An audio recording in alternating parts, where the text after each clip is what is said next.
Hey team, Ryan here, and hopefully sound is working on this video. Let me know if it's not, but today we're going to be talking about online engagement, okay? And if you want a copy of the workbook, just comment copy below.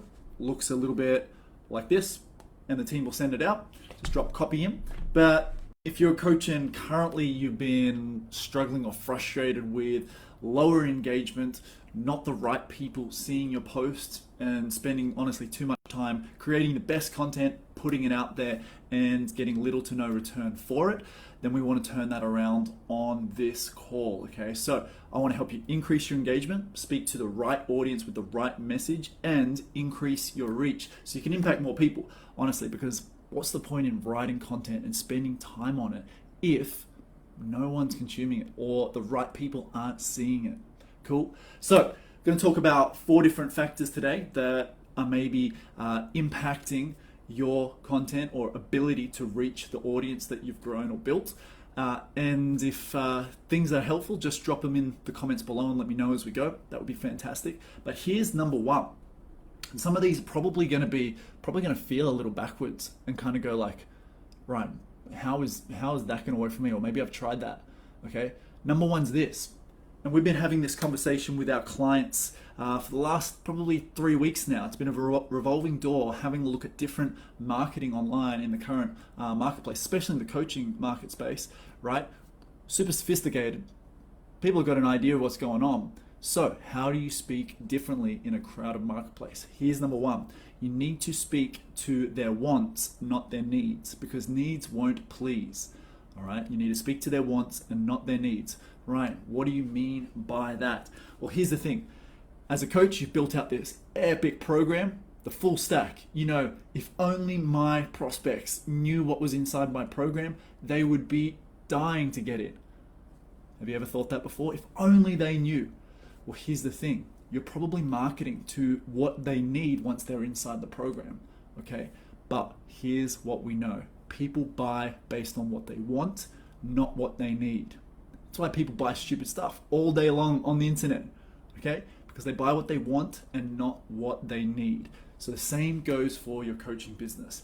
You need to learn to speak to those wants, okay? You need to find out, and maybe you haven't asked your current clients, why it is that they bought, or maybe you didn't pick up that in the sales call, okay? What was their determining factor as to why they signed up with you? So maybe you need to go back and ask them, okay? First of all, you need to speak to their wants, not their needs. Second of all, I don't know about you, but this thing here is crazy. Okay, it's on work mode at the moment, thankfully. Only the important stuff gets through. But if you jump on here and scroll through any of the socials that you've got accounts on, my bet is you scroll past 20 times more than you stop at. Okay, let me know if that's true below. But my bet is you scroll past 20 times more than you stop at.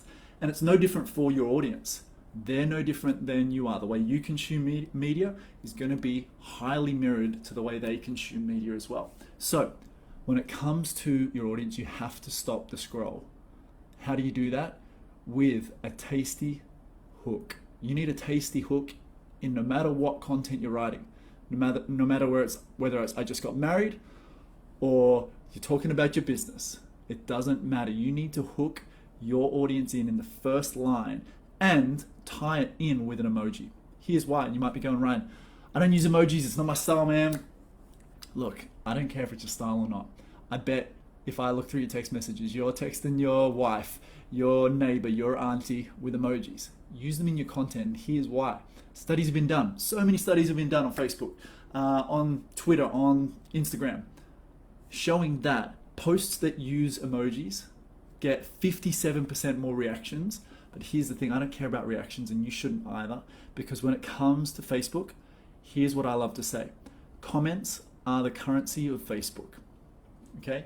The more comments you can build, the more rapport you can grow with your audience, the more reach your post will have, because their audience starts to see that they've commented on your post, and it goes on. Have you ever seen a post with like hundreds of comments?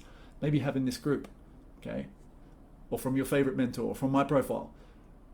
The reason why is that person has learned how to harness the power of gaining comments, okay? And a strong hook is going to do that, as well as including emojis. So Emojis help grow posts by 57% in terms of reactions, but 33% growth in comments. Okay, so posts that were seen with comments had 33% more comments than those without. So why wouldn't you use them? If you're texting and using them in Slack with your team anyway, drop them into your content. Make sure they're relevant. Get that hook nice and tasty. Okay, so that's number 2. Hook has to stop the scroll. Number 3, you got to learn to dumb it down. And you're probably going, Ryan, what the heck? You have to dumb down your content. Okay, I'm not talking about stupid things, but the way that you write and the way that you speak probably aren't matching up. When you coach your clients, you probably coach them in a very simple manner. You probably talk very simply.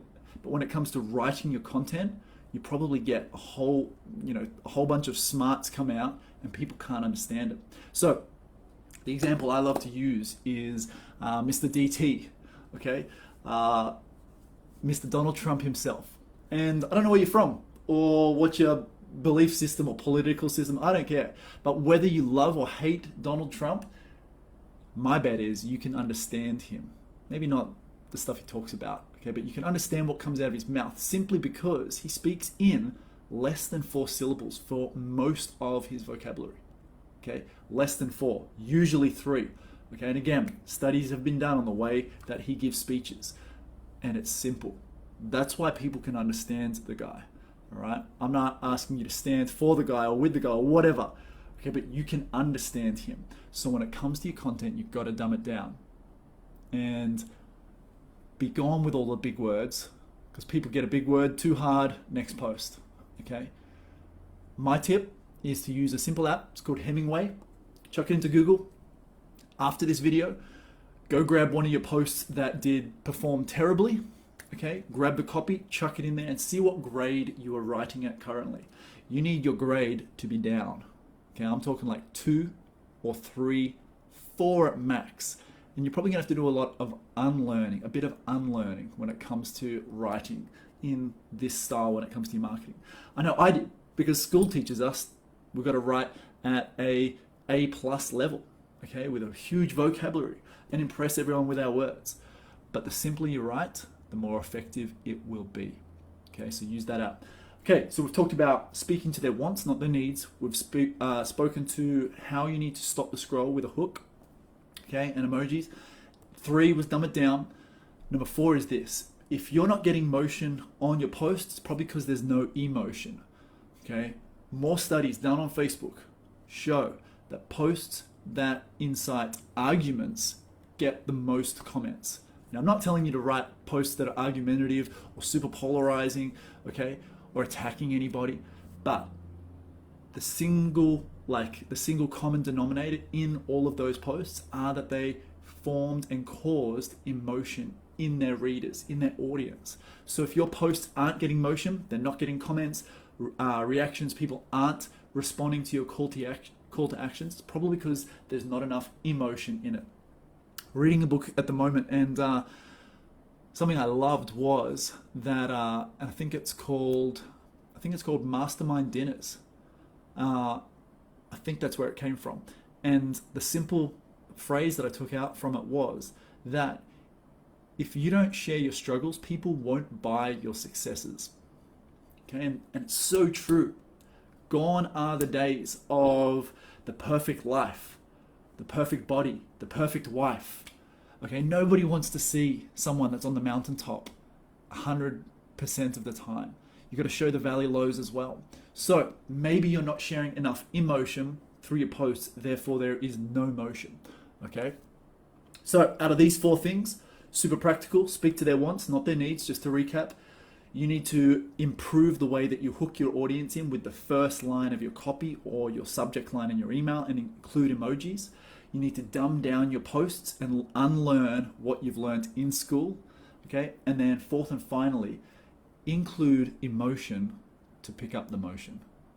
Cool. Hopefully this has been helpful. Again, if you want the workbook, just type in copy below. Hope this has been valuable for you, and I look forward to seeing you increase your engagement and your reach with authentic, true people who are consuming your content because it's valuable, because it's coming from a place of serving, and because it's building real relationship and rapport. It's been fun hanging out. This is Ryan. Have a fantastic day wherever you are. Be blessed, and bye for now.